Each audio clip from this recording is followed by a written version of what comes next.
All right, we are here with Javahn Ferguson, New Mexico State. Yes, I sir. love you guys. I just got to say that right now. Ron Latson, Deshaunte Lloyd, you know my guys. Yeah, that's my former teammates. We always be Aggies. You know, it's a brotherhood. They were some of the best personalities I ever interviewed last year, and I feel like you're going to be one of those two. What's in the water there, man? That makes you guys just fun. It's just that heat out there. I think that's what it is. When we're out there practicing in that 100-degree weather, it kind of fries our brains. So, we get a little personality added to us. What position you play? I'm a middle linebacker. Middle linebacker. Yes, sir. See, I was saying, and I'm such a huge fan of defense. We've had a lot of defensive guys on this show, which I'm okay with. You know, offense gets all the glory. You guys win the games, though. Finally. There seems to be three pieces to the puzzle that is defense. You've got your D-line that's trying to create the pressure, stop the run, you know, take care of stuff up front. And then you've got your defensive backs, your safeties that are trying to eliminate their options downfield. And then you've got the make or break guy, the linebacker. You're either shooting the gap, you're doing coverage. I mean, I don't know. DB, tough position. Linebacker, tough position. Yeah. If you had to pick one, like, what's the tougher position? The way I look at it, I'm a linebacker, so of course I'm biased.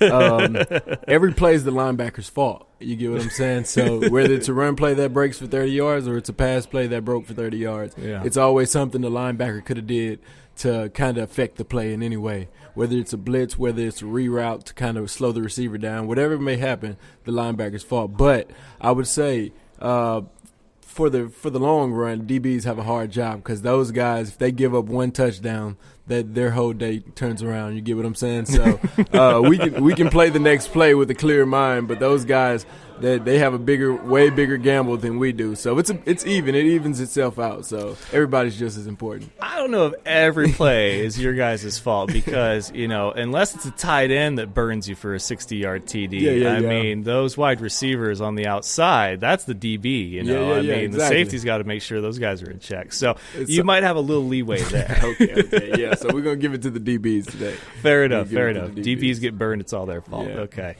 So 2 full days of CGS. You guys have had, you know, your skills, your skellies, your one-on-ones, and tomorrow you put it all together and a scrimmage. How you feel about that tomorrow? I'm excited because, like you said, I'm a linebacker. We can do one-on-ones all day. We can do freaking, you know, pass rush moves. I just want to hit people. Yeah.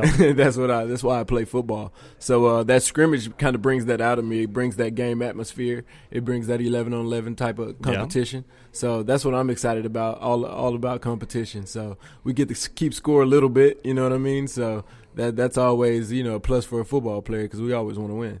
Yeah, a lot of scouts out there, a lot of scouts. And I was here last year. Last year was my first year. And to know that this is the 6th year and just to think about, okay, so if there was that big of a difference between last year and this year, like, how far has this thing come, you know? I mean, what's your biggest takeaway been from this experience here? It's been a full circle, to be honest. I was really surprised on my whole experience here, whether it was from the seminars, that a lot of people didn't even expect that because I know we all just line up. We line up and get ready for come play football. So we don't kind of even think about what everything's going to be, you know, offered when we get here. So when I got here and we went through the seminars and I met all the people, the staff, everybody who was involved with the CGS, it's all just great people and it's full circle. They're helping us grow as, you know, young men, and they're also helping us grow as football players. And a lot of people don't do that. It's mostly all about football, especially a lot of bowl games you go to, no matter where you go.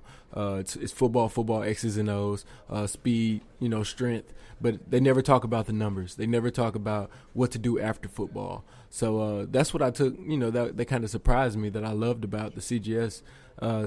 Basically just how they took time and put more into what we had going on as young men. So I got to say, I can't get over your, 2017, 2018 OBJ hairstyle. Yeah, That's classic 2018 right there.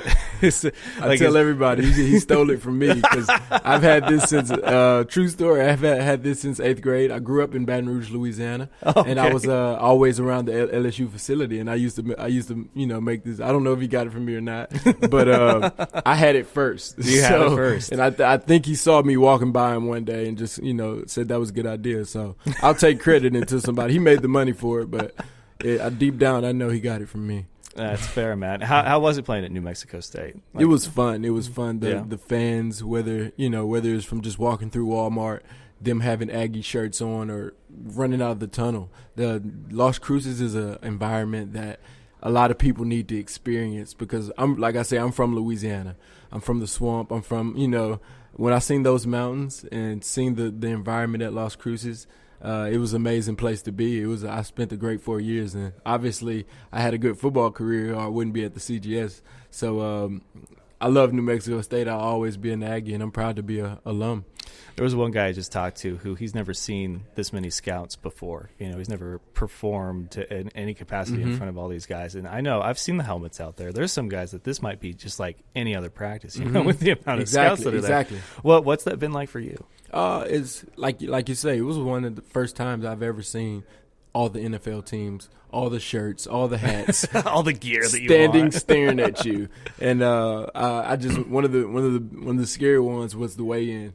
The weigh-in was, you can hear a pin drop in there, and you can see all the scouts with pins in their hands. And I believe it was like 100+ scouts in there. Yep. So it was an environment that I don't think you can replicate.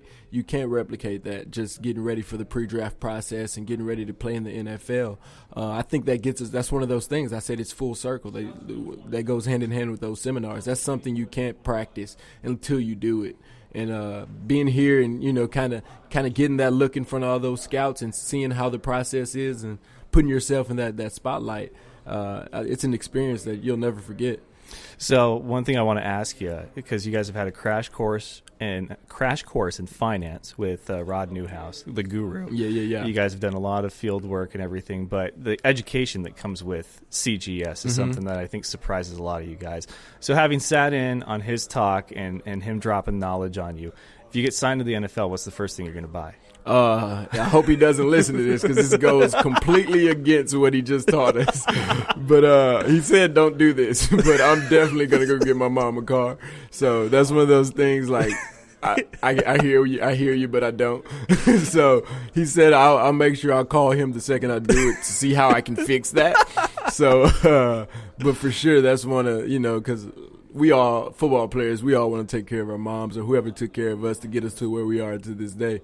So for me, that's what I want to do personally. So let's hope it might be a Honda just for his sake, just to kind of a leasing option, right? A leasing option just to say I listened a little bit because, like I say, that's completely what he told us not to do.